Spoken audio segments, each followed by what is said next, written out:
ni problema, da Kitajcem postaviš meje. Ampak česar res ne marajo, so dvojni standardi. In tu smo spet, že ne samo v Evropi, ampak tudi v Sloveniji včasih pač dvolični. Če se pač odločimo, da nekih stvari jih ne bomo spustili, dajmo to direktno skomunicirati. Težko pa rečemo, veste, mi smo se odločili, da nam bojo ceste gradili samo domači ponudniki, potem pa zbereš turškega.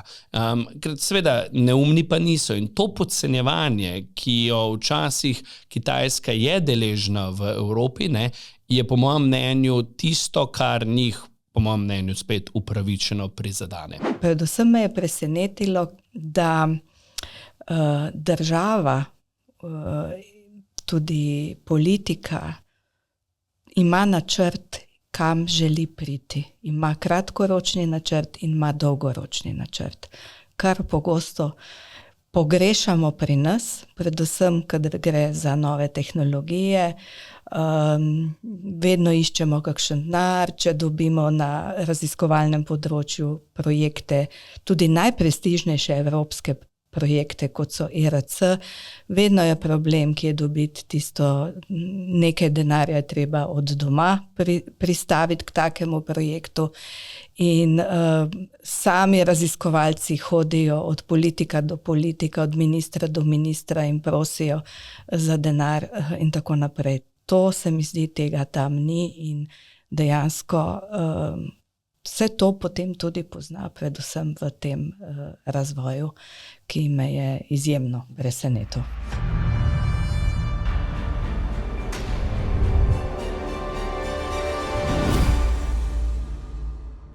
Kje je Slovenija v svetu, ki se vse bolj spreminja, v ospredje pa stopajo tudi novi igralci, ki do sedaj niso igrali tako ključne vloge. Eden teh je vsekakor tudi Kitajska. V tokratnem podcastu Teža argumenta se bomo osredotočili predvsem na dva vidika, gospodarski in izobraževalni. Zato tokrat v studiu pozdravljamo naša gosta. To sta profesor dr. Branka Kalenić-Ramšak, vodja interesne skupine negospodarskih dejavnosti v Državnem svetu, ki predstavlja torej raziskovalne dejavnosti, vzgoje in izobraževanje, univerze, visoke in višje šole, socialno varstvo, zdravstvo ter kulturo in šport. Pozdravljeni. Ja, lep pozdrav. In pa dr. Žiga Vavpotič, predsednik Slovensko-kitajskega poslovnega sveta pri Gospodarski zbornici Slovenije in partner ter izvršni direktor družbe Bora Partners. Tudi vam lep pozdrav. Tako pa, če začnemo z naslovom, ki smo si ga dali, Svet na prelomnici. Morda na začetku kar obaj zovem. Kako ocenjujete, da se je svet znašel ta trenutek na prelomnici? Kakšno prelomnico torej vidita, kaj pomislita ob tej besedi svet na prelomnici? Jaz bi rekla, da je to verjetno v zgodovini še ena prelomnica. Ni nekaj novega. Morda je pa za našo generacijo prva in bo nastalo iz nje nekaj pomembnega. Namreč svetovne sile se postavljajo na novo in tako kot ste v uvodu povedali, je Kitajska seveda tukaj postala pomembna sila, s katero morda še pred 10-15 leti nismo računali. Skratka, središče sveta ni več Evropa, ampak se tu postavljajo Kitajska, ZDA, Indija, Rusija in seveda Evropa tudi. Je zdaj mnogo lažje kot govoriti o prihodnosti, tako da če bi bilo vprašanje vezano na to, kam gremo, bi verjetno bil ta odgovor mnogo težji, kot če ga pogledamo skozi neko prizmo preteklosti in sedanjosti. Gotovo se geostrategija izjemno hitro menja. Zanimivo je, da lahko posamezniki tako pomembno igrajo v bistvu neko vlogo v teh geostrateških spremembah.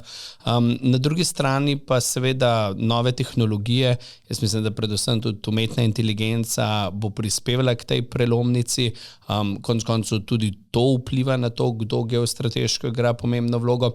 Zdaj, ko se pa dotaknemo Kitajske, je pa zanimiv en pogled, ki ga pogosto zanemarimo, ko govorimo o njej. Ne?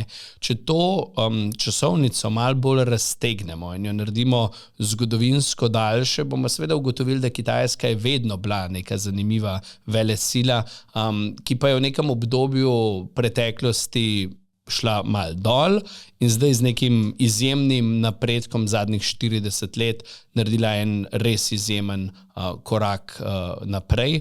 Tako da večina nas gleda in ja, tudi jaz še se spomnim, kot otrok smo zbirali celo preko UNICEF-a za revno Kitajsko v bistvu neka sredstva. Včasih je veljalo, da delajo za šalo riža in ta stvar se je tako spremenila. In ko pogledam jaz recimo osamosvojitev naše države in čez prizmo, kaj je nam uspelo in kaj je uspelo v tem času Kitajski, tu se je včasih potrebno pogledati v ogledalo. No, ravno to me zanima, ne? Ko ste pred leti začeli s poslom, je bila Kitajska nekaj čisto drugega, kot je danes, recimo. Ne? Ste si takrat sploh predstavljali, recimo, v kako hiter razvoj se bo podala? Jaz Kitajsko spremljam z dveh različnih, bom rekel, zornih kotov lahko, ko smo spodbudili in naredili projekt Simbioza, ki je včasih povezoval Slovenijo in pomagal starejšim z vidika učenja v prihodnosti tehnologije, kjer so mladi v bistvu želeli pomagati na ta način, nekje 15 let je stara ta ideja, smo zelo hitro pa imeli idejo, da imamo tudi na Kitajsko to idejo širiti. Tako da mislim, da je nekje 12 do 15 let nazaj, ko sem bil na Kitajskem prvič. Potem me je pa relativno izjemno zaznamovalo to, veste, da sem bil pri zgodbi Outfit 7 zraven in ko se je podjetje prodalo konec leta 2016, so prišli kitajski lastniki in v bistvu je bil to začetek mojega, bom rekel, zelo intenzivnega sodelovanja. V tistem času se je že vedlo, ne, da bo Kitajska igrala pomembno vlogo, ampak samo če pogledam leto 2016 in danes, ne, se pravi, to bo 10 let, ne, kakšen napredek je recimo Kitajska naredila, ne vem, če govoriva o električnih avtomobilih, če govoriva seveda o razvoju umetne inteligence, če govoriva o napredku, ne vem, hitrih vlakov. Tako da ta razvoj zadnjih 10, 15, 20 let je bil res izjemen in si ga je bilo težko predstavljati. Sploh v tistem času, ko sem jaz prvič bil na Kitajskem, ko so bile kulture drugačne, ko so se celo Kitajci na ulici drugače obnašali, kot se obnašajo danes. Jaz bi samo dodala, seveda, kolega vidi ta aspekt gospodarski, tega izjemnega buma, razcveta na gospodarskem področju. Moram pa reči, da na področju znanosti, na področju kulture pa je še veliko stvari odprtih in je v bistvu Kitajska tukaj bolj zadržana. Mi sodelujemo predvsem na področju jezika in kulture. Od leta 1995 imamo oddelek za sinologijo na Filozofski fakulteti. Sodeluje tudi Fakulteta za družbene vede, imamo Konfucijev inštitut, ampak to so jezikovni tečaji, zbliževanje na kulturnem področju, seznanjanje, ampak še vedno recimo nimamo kitajščine v srednji šoli kot obvezni jezik oziroma jezik na maturi. Tega še vedno ni. Nimamo zadosti tolmačev, prevajalcev. Skratka, tukaj je v bistvu še veliko stvari za postoriti in upam, da se tudi na tem področju v prihodnosti zadeve spremenijo. Nedavno sta bila oba del delegacije, ki je v okviru Državnega sveta največje delegacije doslej obiskala Kitajsko. Kaj jo je morda najbolj presenetilo ali pa najbolj preseglo neka pričakovanja, morda še posebej, ki ste malo manj, bom rekel, vpeti v to dogajanje s Kitajsko, ne nazadnje pa tudi gospod Vavpotič, kaj vas je morda presenetilo? Jaz sem bila zdaj na Kitajskem tretjič, vedno nekako bolj na nekih konferencah. in vsakič, ko sem prišla, sem bila začudena nad spremembo, tudi zunanjo ravnjo življenja. Torej, to se spreminja res iz leta v leto in tukaj sem bila pa povsem frapirana nad njihovim razvojem, kot je kolega omenil, visoko tehnologijo, rabo umetne inteligence, kar smo videli na tem sejmu v Šanghaju. Skratka, se mi zdi, da je Kitajska kar precej korakov pred Evropo. In predvsem me je presenetilo, da država, tudi politika, ima načrt, kam želi priti. Ima kratkoročni načrt in ima dolgoročni načrt. Kar pogosto pogrešamo pri nas, predvsem, kadar gre za nove tehnologije.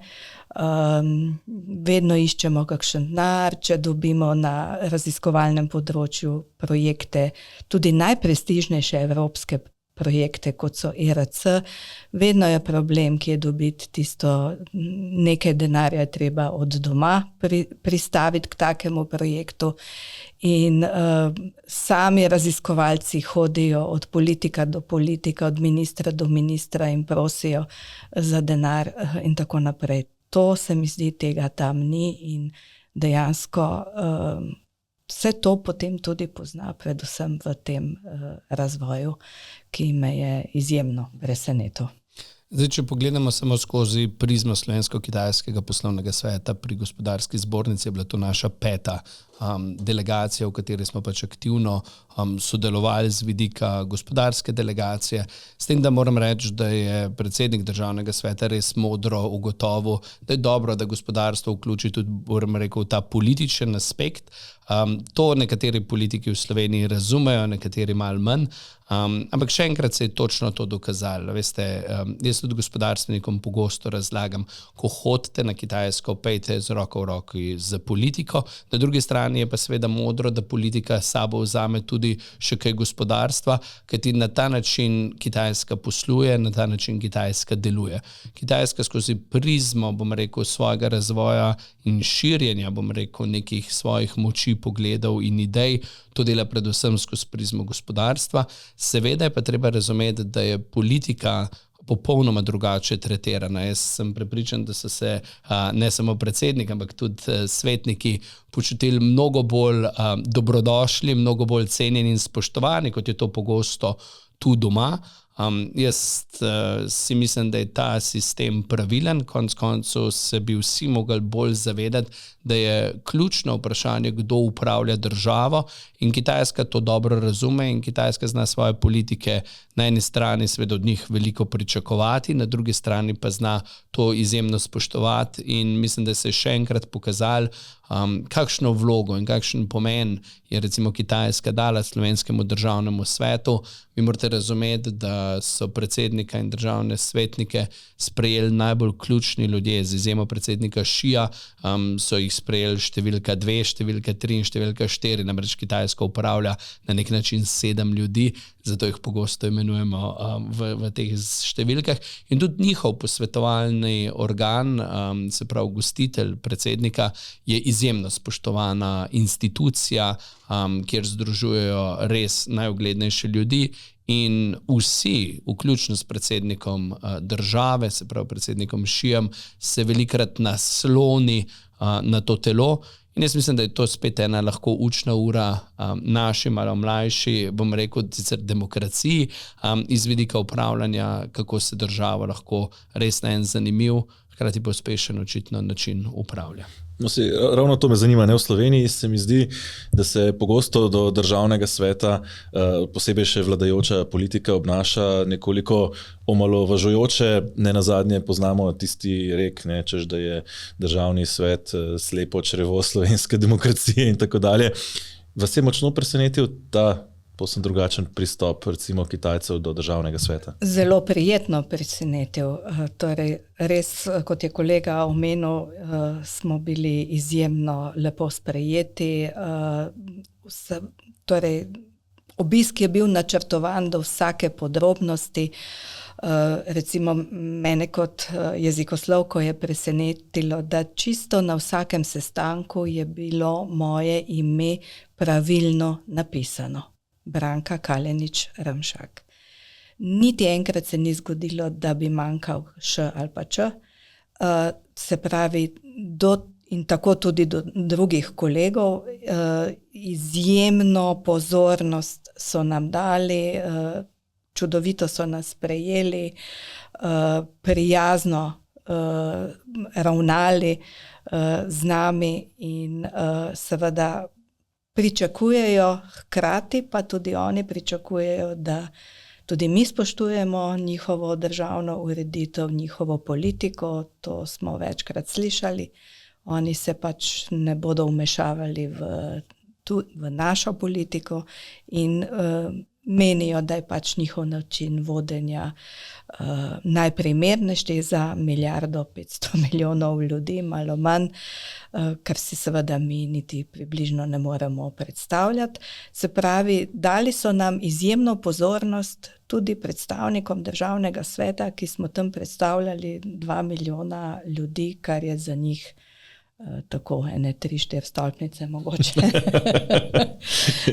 Tista šala, v kateri ulici živite, ne, če vas je 2 milijona.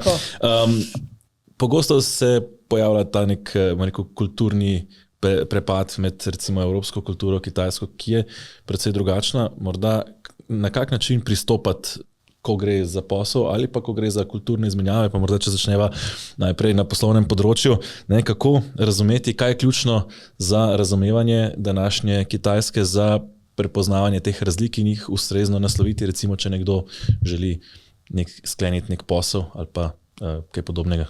Zdaj, kar je gospa svetnica rekla, je izjemno pomembno. Kitajska, čeprav gre za Slovenijo kot majhno državo, čeprav jaz vedno rečem, Slovenija je ravno prav velika, ko pa sodelujemo recimo s Kitajsko, smo pa že velesila, ker nas je skoraj 1,5 milijarde skupaj. Tako da ta samozavest nam včasih, bom rekel, malo manjka, ampak ne glede na to, da smo 2-milijonska država, Slovenijo Kitajska izjemno spoštuje kot državo. Ne samo Slovenijo, ampak enostavno vsako državo.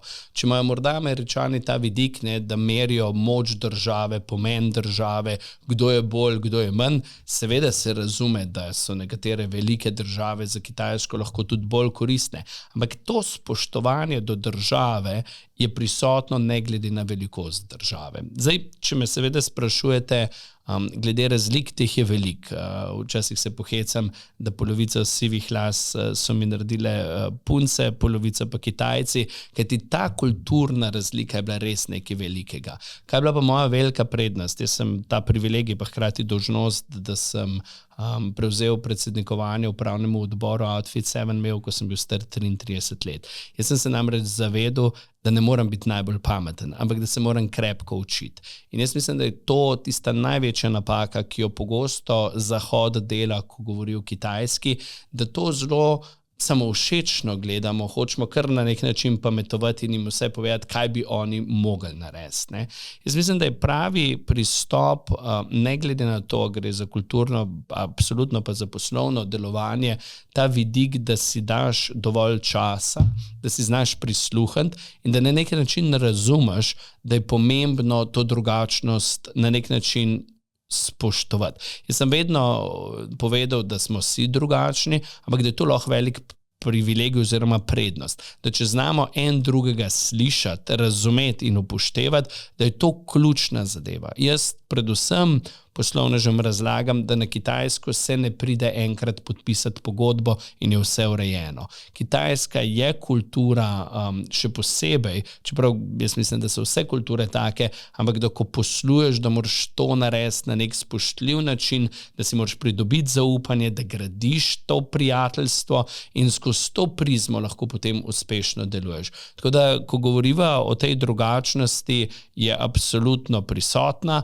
da si moramo priložnost, da se razumemo in da na nek način vlagamo v to čas in energijo in šele ko to uspemo narediti, potem lahko pričakujemo neke uspešne zgodbe, kar se tiče poslovanja. Zanimivo je samo še to, ne, da recimo Kai Fu Lee v svoji knjigi Silicijeva dolina versus Kitajska velesile umetne inteligence celo opisuje, da možgani Kitajcev in možgani, bom rekel, Evropejcev oziroma Američanov drugače delujejo. Ne. Tako da te spremembe oziroma te navade kulturne so res tako različne in če izhajaš samo iz tega, kaj jaz mislim in kaj je meni prav, to je absolutno recept za neuspeh.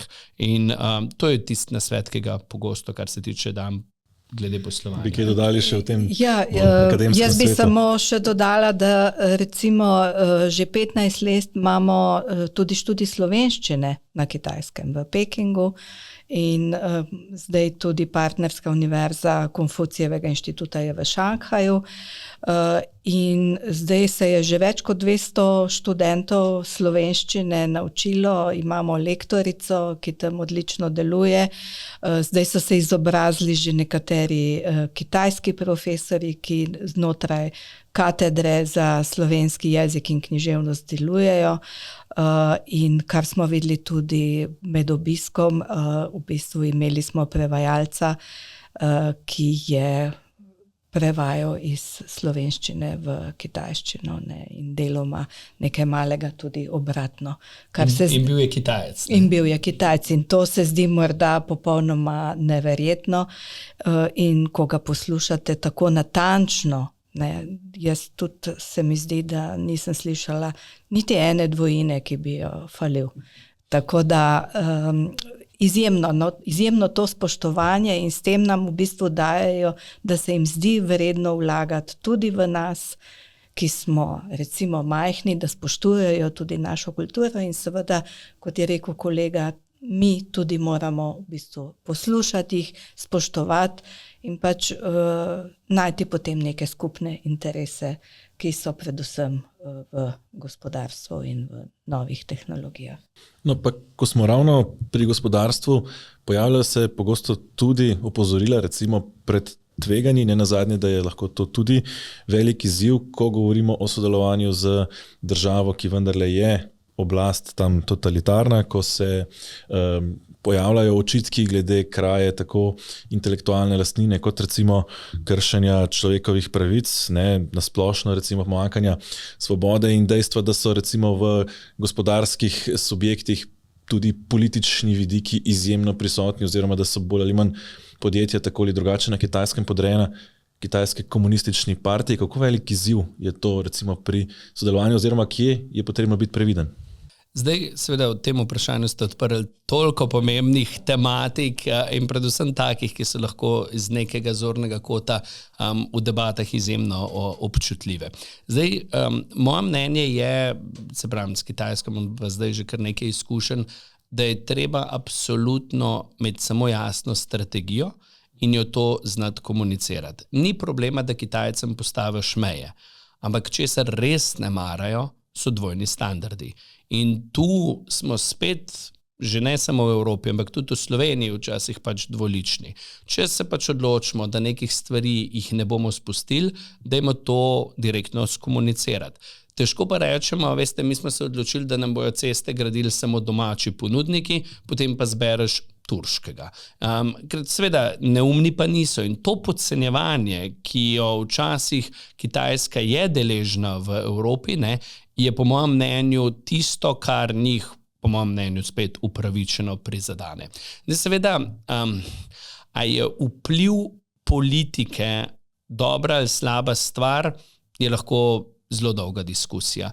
Jaz mislim, da danes je to, da je Kitajska tako prepletena v bistvu s politiko, lahko zelo dobro, ker veš, kaj te čaka, na kakšen način lahko posluješ. In veste, ta ugled, ki ga Kitajska želi imeti, daje na nek način lahko garancijo sodelovanja, ker si želijo na nek način peljati te stvari. Ko govorijo o človekovih pravicah, ki ste jih izpostavili, gotovo je ta prizma iz vidika Zahoda drugačna. Jaz imam ta privilegij, da se lahko v kitajskih krogih tudi v zelo občutljivih temah pogovarjam in oni vam bodo zelo iskreno povedali, veste, nam je naš koncept celotne družbe bolj pomemben iz vidika razvoja, kot je pa pomembno vam, ko gledate na posameznika.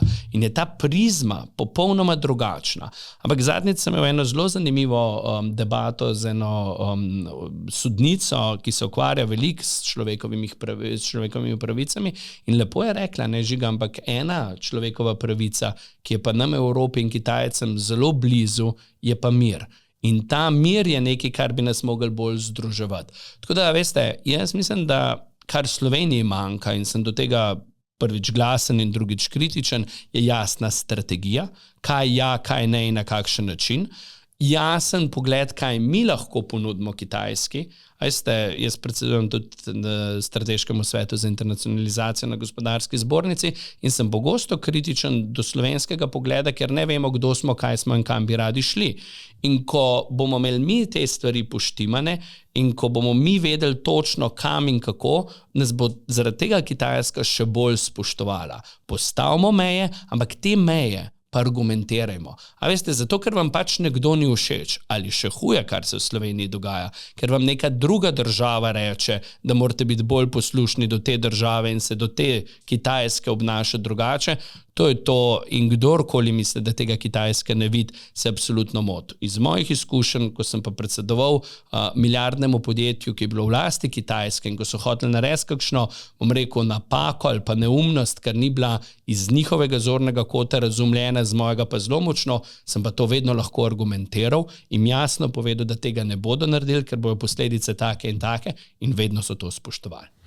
Zdaj, vseeno izzovem nazaj, glede tega, ko je Slovenija vendarle v zavezništvu, govoriva o Združenimi državami Amerike, smo člani Zveze NATO, pred nekaj leti smo nekako Kitajsko izključili iz 5G omrežja v tem območju, ravno ker naj bi bila ta varnostna grožnja. V kolikšni meri pravzaprav je grožnja, naprimer to rivalstvo med Kitajsko in Združenimi državami Amerike, vkolikor bi med njimi prišlo do kakšnega morda večjega konflikta, kaj bi to pomenilo za recimo posle, ki jih slovenska podjetja imajo na Kitajskem?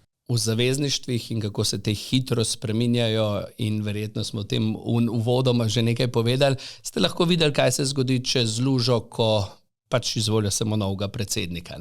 Jaz še vedno verjamem v transatlantske odnose, morate razumeti, da sem tudi član trilateralne komisije in da svet probam zelo široko gledati. Jaz nikoli, in to zelo jasno povem, ker se kdaj pojavlja kakšen pogled, da jaz zelo zagovarjam Kitajsko. Ne, jaz vedno zagovarjam Slovenijo, ampak trdim, da so dobri odnosi s Kitajsko zelo pomembna stvar vis-a-vis Slovenije.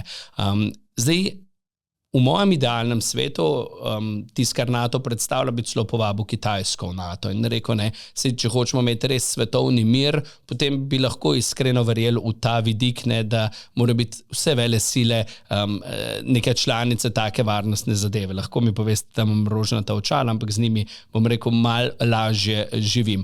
Po drugi strani smo v zgodovini videla, kdo je, bom rekel, vohunil za nemško kanclerko nekoč. Tako da veste, ta zavezništva, kaj je res iskreno zavezništvo in kako deluje. Na drugi strani absolutno smo celo v Sloveniji videli, da so neki Kitajci vohunili tudi za našimi, bom rekel, politiki. Tako da tu je treba biti samo zelo širok, zelo previden.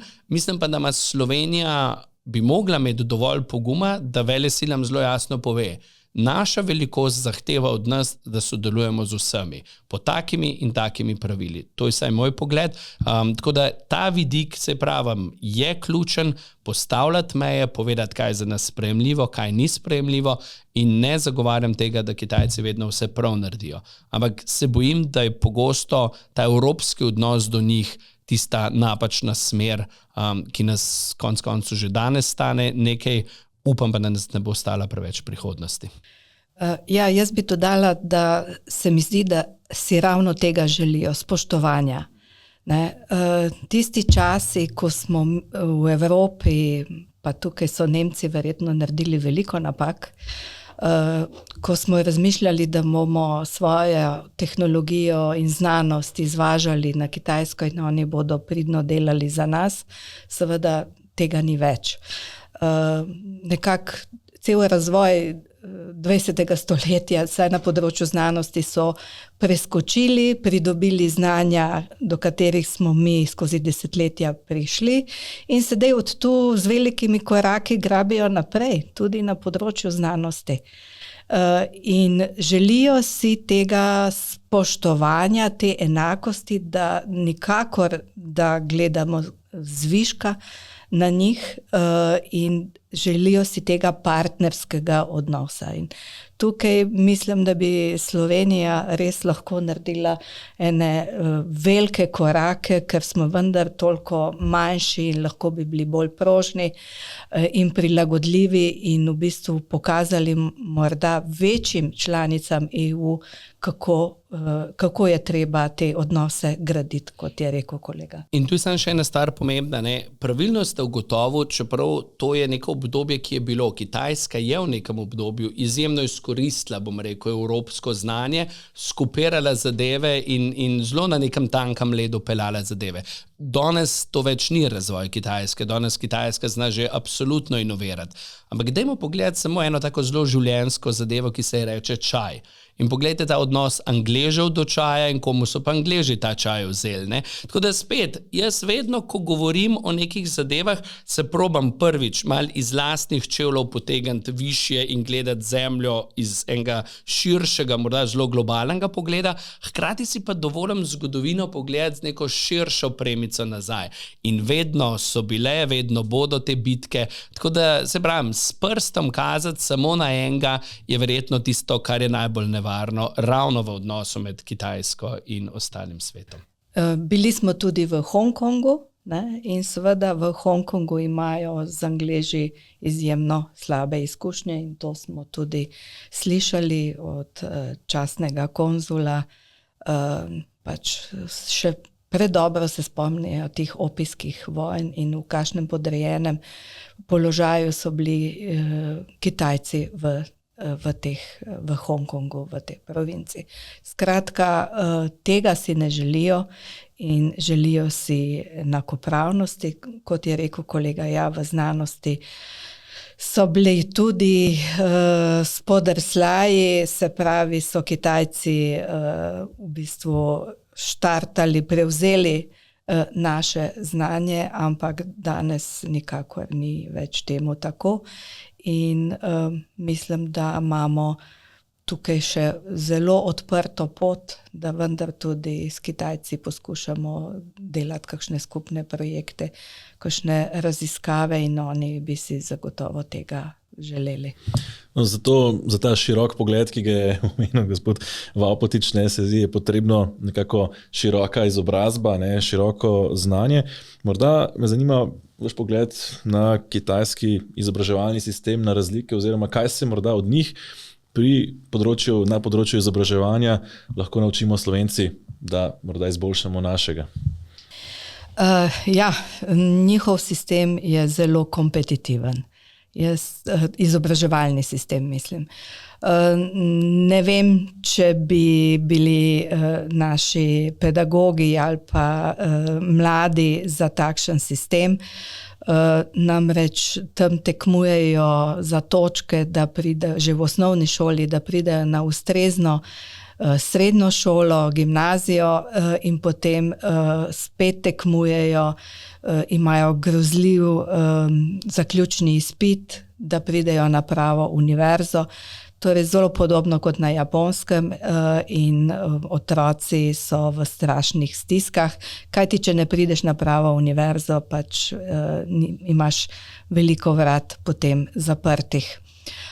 Tudi seveda delovne navade so drugačne, tudi med delavci delajo po 12 ur na dan, 6 dni v tednu, se pravi, ne vem, če bi tak sistem tukaj deloval, ampak Je pa potrebno vedeti, da v bistvu želimo, torej bi lahko prevzeli neke te navade, cenijo znanost in še vedno cenijo tudi svojo kulturo, svojo tradicijo, svojo filozofijo, in se mi zdi, da imajo nek tak res pozitiven odnos do znanja. Kljub umetni inteligenci, umetna inteligenca dejansko nam bo vsem, predvsem pa mladim, spremenila življenje, ampak mora biti to naše orodje in znanje je potrebno, treba je vlagati v znanje, da ti znaš presoditi, kaj ti umetna inteligenca ponuja. Ne da dela namesto tebe, ampak da ti pomaga pri tvojem delu, da torej lažje prideš do nekega cilja.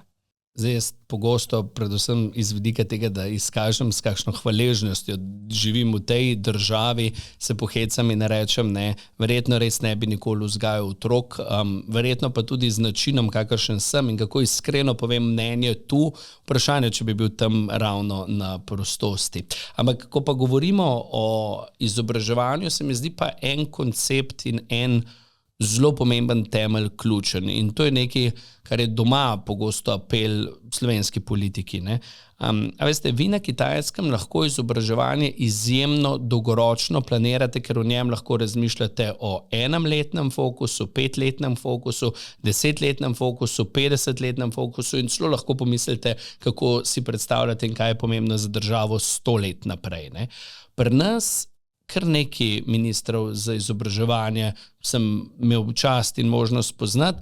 Naš minister se ne ukvarja z vizijo 20 let. Zaradi, ker je vprašanje, a bo preživel 4-leten mandat, če ga ima, in boleče je gledati, da izobraževanje ne postane ključna tema tako opozicije in koalicije, kajti vsi slovenski politiki bi si mogli želeti imeti izobražene široke ljudi in mi smo spolarizirali to družbo na tak boleč način, da so to cene, ki jih plačujemo danes in jih bomo še bolj plačevali v prihodnosti, kajti te države, kjer se ve, kam gre smer, kaj je pomembno, kaj je strategija, fokus in vse, imajo to veliko prednost. In predsednik Xi, verjemite, da se ne ukvarja z vprašanjem, kaj bo čez 2 leti na področju izobraževanja, kako in na kakšen način bo pa ta država delovala čez 20 let, verjemite, da je pa to pogosto debata njegovega kroga in si upam trditi, da tudi njega osebno. Zdaj smo v času, že predvolilnem času pri nas in kar poglejte, veliko jih bo govorilo, izobraževanje, treba je vlagati v mlade, treba je vlagati v znanje. Ampak ko pa potihnejo te zvonovi predvolilni in po volitvah, seveda se pa spet začne potiskati izobraževanje na stranski tir, malo se krpa, malo se doda, malo se odvzame in kot je rekel kolega, ni neke jasne strategije, kar je zelo narobe v naši družbi, to pa moram povedati, ker je, kaj pa imamo pri nas drugega kot znanje. Torej, znanje je res temelj slovenske družbe, bi moralo biti in res vlaganje v znanje, v izobraževanje je tisto, kar se nam bo splačalo, bi splačalo potem v prihodnosti absolutno. In to ima tudi človek res občutek, da seveda tam se ve, kako izobraževati, kaj je strategija dolgoročna in kratkoročna in kam želijo s tem priti. Tudi nekatere njihove univerze so se zdaj že zelo približale ameriškim in angleškim univerzam na šanghajski lestvici, kar je bilo še pred kratkim popolnoma nepredstavljivo. Pri nas je pa samo, pač omenim, Ljubljanska univerza na tistem 600. mestu in seveda se nekako držimo, druge univerze slovenske pa sploh niso na tej lestvici. Ko omenjate znanje, lahko bi rekli skoraj, da neposredno s tem je povezana tudi umetna inteligenca, malo ste se že dotaknili, pa vendar morda, kako jo vidite pri nas v šolstvu, kako bi si želeli in morda kako ste jo videli na Kitajskem?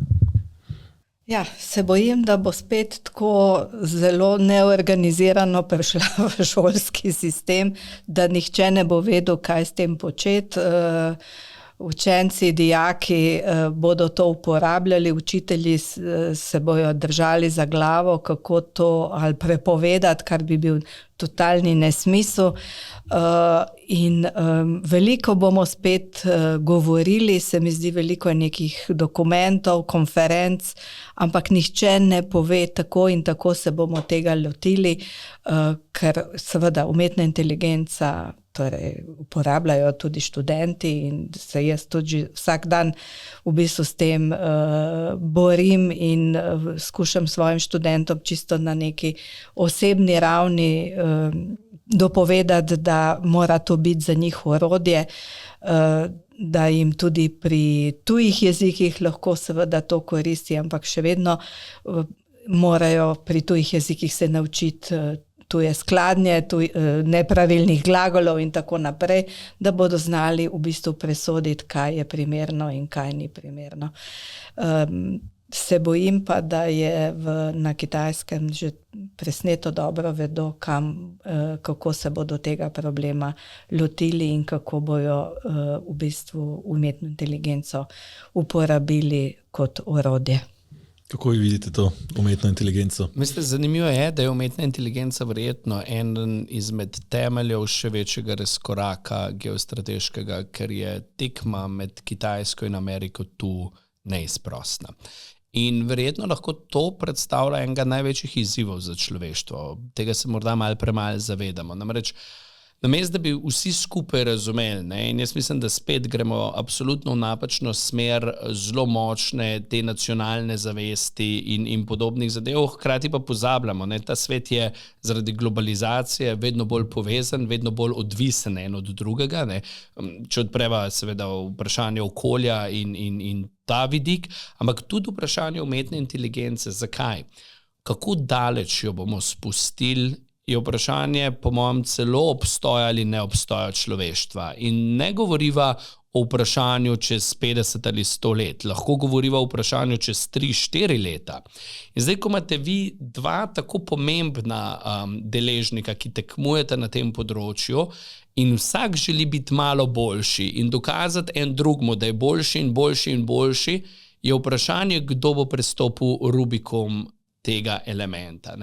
In tu se bojim, da se vprašanje, katera država od njih se bo znala ustaviti. Jaz si upam trditi, da Američani bojo še najmanj na to pogledali, ampak zaradi prestiža in pomena se bojim, da bojo to spregledali lahko tudi Kitajci. Tako da to je morda ena največjih skrbi, ko govoriva o umetni inteligenci, ki jo imam jaz iz vidika razvoja, ker če boste pa šel pogledati podatke, informacije, je pa za obe državi to absoluten prestiž, ključno vprašanje napredka in nekaj, v kar vlagajo tako z vidika znanosti in znanja, kot iz vidika neomejenih kapitala in sredstev za to, da bi enemu bolj uspel kot drugemu. Neke vrste hladna vojna in oboroževalna vesoljska tekma, ki smo jo spremljali recimo v 50-ih in 60-ih. Ampak, veste, pri nekih teh zadevah smo se znali ustaviti. Poglejte jedrsko orožje. Tam je bilo človeštvo še dovolj pametni. Zdaj pa, čeprav razvijamo umetno inteligenco, se sprašujem, koliko človeške inteligence bo prisotno, ker bomo pa nujno rabili, ker če ne, čeprav nekateri zmajujejo z glavo, zamahnejo z rokami pa rečejo, umetna inteligenca ni nikoli inteligentna in vedno je umetna. Jaz se bojim, da ko gledam mal, bom rekel, neke stvari, ki se na tem področju dogajajo, da je lahko to zelo hitro večji ali pa celo največji izziv človeštva. Jaz recimo lahko povem na področju kvantne komunikacije. Danes je vse kvantno, kvantnih računalnikov. Kitajci so tako naprej, seveda ogromno sredstva vlagajo v ljudi, ki to raziskujejo. Seveda tudi Američani. V Evropi pa seveda počasi se prebujamo. V Sloveniji imate še službe, ki rečejo, se to ni potrebno, tega ne potrebujemo in tako naprej. Tudi pred leti Evropa se še ni zavedala, kaj pomeni kvantna komunikacija in kaj bodo pomenili kvantni računalniki, ne? Ampak zdaj seveda ja, in se skuša nekako uriniti med te velike playerje. Tako da Slovenija pa tukaj nažalost dostikrat od naše politike, znanstvena sfera od naše politike nima razumevanja, kar je žal, tako je. Ne? Ja, jaz sem imel ta privilegij, da sem se od dr. Edvarda de Boona nekoč učil in jaz res upam, da nima prav, čeprav se bojim, da ima vedno bolj prav, ker je rekel, Žiga, za vas v Evropi je pa morda najbolj pomembna stvar, da se naučite plesati pa dobro pet. Ne? Pa sem rekel, zakaj pa?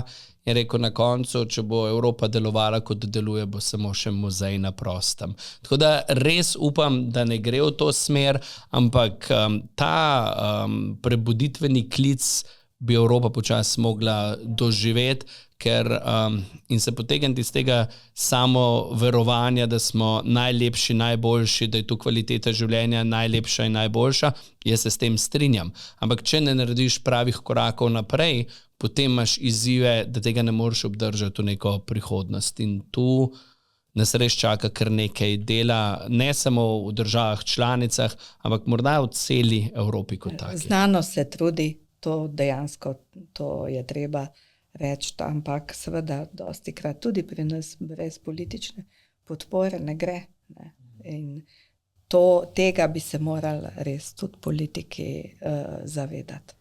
Zdaj, v začetku ste rekli, da rajši gledate v preteklost in v sedanjost, kot da bi napovedovali prihodnost, pa vas bom vendarle malo izzval tudi s tem. Če bi pogledali 5-10 let vnaprej, vas bolj preveva skrb ali bolj optimizem, glede na to, o čemer smo se pogovarjali v zadnji slabi uri? Ja, jaz sem rekel, da se lažje se ukvarjati s sedanjostjo in preteklostjo, kot pa gledati prihodnost. Drugače v življenju se pa absolutno raje ukvarjam s prihodnostjo in sedanjostjo, kot pa da se spotikam v preteklost, kar je po mojem mnenju v Sloveniji zelo dober modus operandi in nas pogosto to ukvarjanje s preteklostjo stane, bom rekel, stvari za prihodnost. Jaz sem po naravi velik optimist. Moja rožnata očala so pogosto na meni, ampak ko gledam v prihodnost, je ta izjemno nedefinirana. In ko je nedefinirana, je lahko skrb vzbujajoča. Bojim se, da geopolitiko, kjer lahko posamezniki igrajo tako pomembno vlogo, kot jo igrajo, peljemo v napačno smer. Žal se dogaja, jaz sem pač velik vernik v multilaterizem, ampak kot vidite, Združeni narodi in podobne inštitucije absolutno zgubljajo svojo moč. Izzivi, ki nas čakajo, so veliki, vezani so na okoljske izzive, vezani so na absolutno velike demografske izzive. Tu, če me vprašate, bo eden večjih izzivov tudi na področju Kitajske, ravno njihova demografija. One Child Policy je bil v neki fazi koristen, ampak za to bojo plačali ceno. Je pa po drugi strani res, da verjetno ravno razvoj robotov odgovarja na ta način na eno vprašanje kitajske demografije. Hkrati pa nas čakajo, bom rekel, izzivi, ki se dotikajo, bom rekel, umetne inteligence, vprašanje prihodnosti trga dela, kdo bo delal, kaj bomo delali, da ne govorimo o pokojninskih reformah. Skratka, pomembne teme, o katerih v Sloveniji ne govorimo. Mi smo prepričani, da obstaja nek bubble, kjer bomo dobro in super živeli, kjer dovoljujemo levim in desnim politikom, da se obkladajo z popolnoma nepomembnimi temami, ki pa ne vplivajo na to, kako bomo mi čez 5 in 10 let živeli. In jaz si želim, da bi tudi v slovenski politični prostor končno prišle prave teme, pomembne teme, teme, v katerih se bomo mogli vsi resno ukvarjati, ugotoviti, da če bomo polarizirali družbo, bo to absolutno samo slabo, ker že, če bomo znali biti povezani, če bomo poslušali najbolj pametne, če bomo v znanost vlagali stvari, bo prihodnost izjemno težka. Absolutno nas je na tem planetu ogromno in to igra neko veliko vlogo pred katero se pa težko zatiskamo, bom rekel, oči. Tako da moj optimizem postaja zmerno realističen in ja, ko govoriva o 5 in 10 letih, nas čaka kar nekaj izzivov, zato bom spremljal to politično kampanjo, ki se je začela, me ne navdaja z upanjem, ker ni igralcev, ki bi se resno zavedali, kakšni so te izzivi in še vedno kar trajbljamo to, kar 30 let že delamo. Na drugi strani pa ne samo Kitajska, se poglejte, prehteli se nas Poljaki, prehteli se nas Čehi, prehteli se nas Mađari, Estonci in podobno. Počasno nas bojo prehteli tudi Hrvatje in to ni očitno še dovolj, da bi se zbudili. Kaj pa vas? Jaz mislim, da je preteklost pomembna, ampak seveda ne vedno iste teme in ne vedno na isti način. Preteklost moramo poznati, zato da razumemo svojo sedanjost in svojo prihodnost, ampak na nek drugačen način, kot da govorimo o preteklosti, spravljivi način, razumevanje naše zgodovine, širše zgodovine, evropske in svetovne.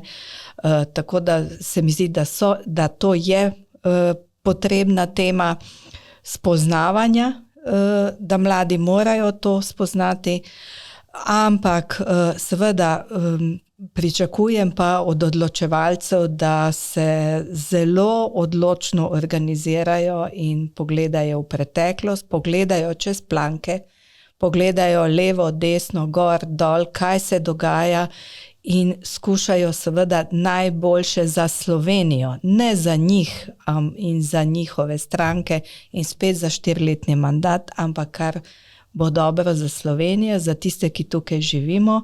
Kolega je rekel, seveda demografija je tudi pri nas pošastna. To je tema, ki nas že udarja, torej na univerzi že vidimo padec študentov, tudi otroci v šolah, generacije se vsako leto vse manjše, vrtce danes dobite brez problema, včasih je bilo treba čakati, tako da to so zelo pomembne teme. Na Kitajskem seveda je pa demografski izziv tudi ta, ker zdaj v bistvu strmo pada demografija, žensk je premalo. In še te, ki se pa nočejo poročati. Spoznala sem eno vodičko, ki nas je ki nas je spremljala na tem obisku in mi je rekla, pravi, ja, jaz imam dvojčka in cele dneve garam za to, da jima bom omogočila izobraževanje. Moje kolegice pa hodijo potem ven, si kaj privoščijo, potujejo po Kitajski in tako naprej. Skratka, tudi to se spreminja pri njih.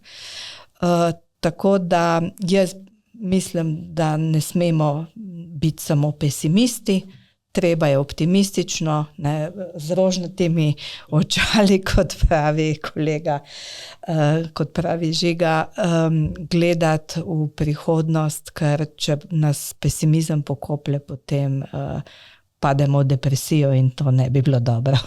Torej, vendarle zaznavam nekaj optimizma, več kot skrbi, čeprav so tudi te prisotne. Morda za zaključno misel, kakšno sporočilo bi poslala mladim, ki danes vstopajo v ta svet izobraževanja, svet umetne inteligence in nenazadnje svet, ki se odvija v prelomnem času. Kakšno sporočilo? Znanje, verjemite v znanje, izobražujte se, informirajte se, uporabljajte seveda tako, kot bo prišlo umetno inteligenco kot orodje po pameti in zrite seveda na življenje z pozitivnega zornega kota. Predvsem ne obupavati in verjemite, poslušajte tudi starše in svoje stare starše, ki včasih iz pravno tega zgodovinskega vidika znajo tudi kaj pametnega povedati in svetovati. Včasih se je na koncu pametno vrniti na začetek in vsaka prelomnica je predvsem priložnost. Jaz mislim, da nikoli prej nismo živeli v časih, ki ponujajo toliko zanimivih priložnosti. Če pogledate in se včasih pohecam, poglejte, nekdo je znal kupiti mačka na internetu in iz njega narediti milijardno podjetje. 100 let nazaj je bilo takih priložnosti mnogo manj. Danes je vsa tehnologija, kripto je recimo pokazal spet neko priložnost, razvoj interneta je pokazal priložnost, umetna inteligenca je spet priložnost. Tako da jaz mislim, da mladi morajo biti pogumni, morajo si upati, jaz jim polagam na srce, da naj čim več potujejo, kajti če znajo razumeti svet in če znajo včasih pogledati še globoko vase in razumeti sebe, je to verjetno najboljša popotnica, da v času, ko so prelomnice ne samo enkratno dejanje, ampak jih vidimo kar večkrat, lahko zgrabiš tisto priložnost. Priložnosti pa vedno trkajo na zelo mala vrata in zato moramo imeti vedno vse oči odprte in ušesa absolutno pripravljena, da lahko vidimo in predvsem slišimo prave stvari. Evo, in s temi mislimi, hvala lepa, zaključujemo še eno težo argumenta. Profesor dr. Branka Kalenić-Ramšak in dr. Žiga Vapotič, najlepša hvala za udeležbo. Vi, spoštovani gledalci, pa hvala, ker ste vztrajali z nami do konca in se znova vidimo v prihodnji epizodi podcasta Teža argumenta. Do takrat pa lep pozdrav in nasvidenje.